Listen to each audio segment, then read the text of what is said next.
The question is, if you get a cloth dripping wet without gravity and you wring it out, what's going to happen? What will happen to a wrung out cloth? So, I had to use equipment that was here on board the space station.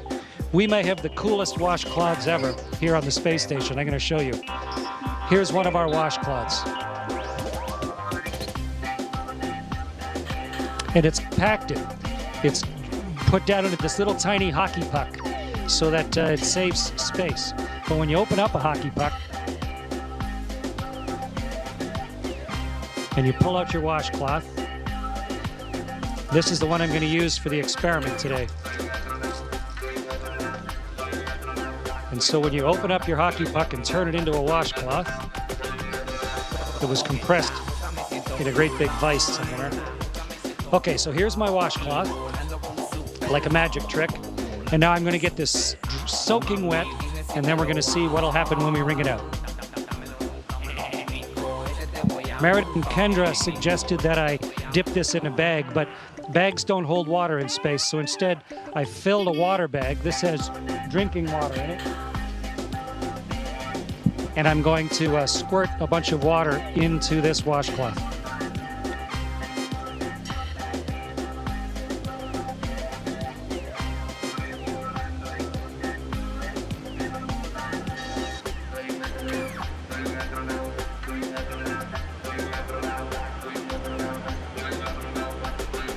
Okay, so here's a soaking wet washcloth.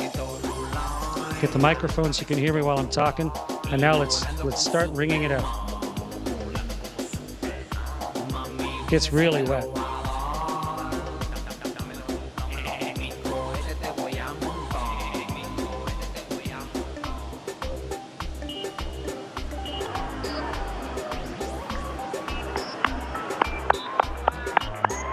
It's becoming a tube of water.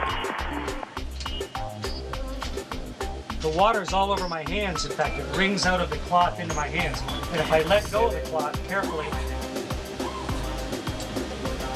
the water sort of has it stick to my hand. Okay, so the experiment worked beautifully. And the answer to the question is, the water squeezes out of the cloth, and then because of the surface tension of the water, it actually runs along the surface of the cloth and then up into my hand, almost like you had Jello on your hands or gel on your hand, and it'll just stay there. Wonderful moisturizer on my hands. And the cloth doesn't really unravel itself. It just stays there floating like a dog's chew toy, soaking wet. Great experiment, worked perfectly. Meredith and Kendra, congratulations, great idea.